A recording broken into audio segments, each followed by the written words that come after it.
Constitution amendment, সংবিধান সংশোধন 130তম। 1950 সালে ভারতবর্ষে, স্বাধীন ভারতবর্ষের সংবিধান রচনা হলো। এইবারের এই সংশোধনটা যদি ধরা যায় 130তম সংশোধন হচ্ছে।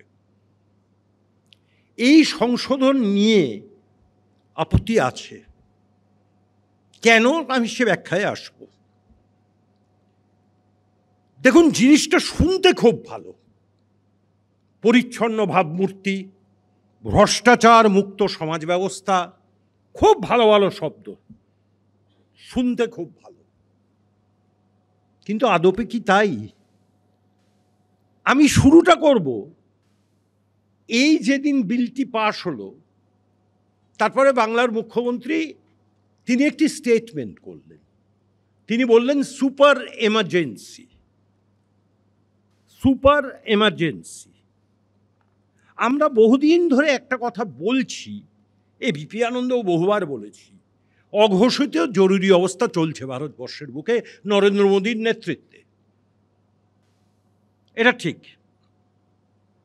মমতা বন্দ্যোপাধ্যায় আরেকটু এগিয়ে বলছেন সুপার এমার্জেন্সি এই বিলটা। অভিষেক বন্দ্যোপাধ্যায় কি বললেন? এই বিলকে আমরা সমর্থন করব, শুধু দুটো লাইন যোগ করুন, যে 30 দিন জেলেরও দরকার নেই, 15 দিন জেলে থাকলেই হবে, কিন্তু সেই মানুষটা যদি সম্পূর্ণ নিরপরাধ হিসেবে ঘোষিত হয়, তাহলে যে অফিসাররা তদন্ত করে তাকে সাজাটা দিলেন তাদের দ্বিগুণ সাজা দিতে হবে। করে দিন অ্যামেন্ডমেন্ট, তৃণমূল তো সমর্থন করবে। অভিষেক বন্দ্যোপাধ্যায় তো তৃণমূল কংগ্রেসের লোকসভার নেতা, প্রকাশ্যে বলেছেন, ঠিকই বলছেন।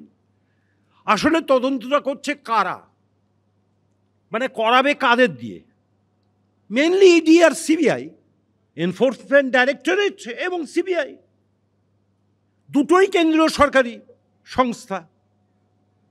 কিরম চমকপ্রদ কথা, প্রধানমন্ত্রীর নামও তার মধ্যে আছে।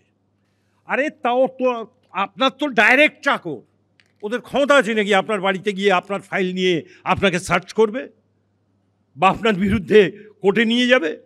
ক্ষমতা আছে নাকি? সুতরাং ওটা তো প্রয়োগ হবে বিরোধীদের জন্য সারা ভারতবর্ষে।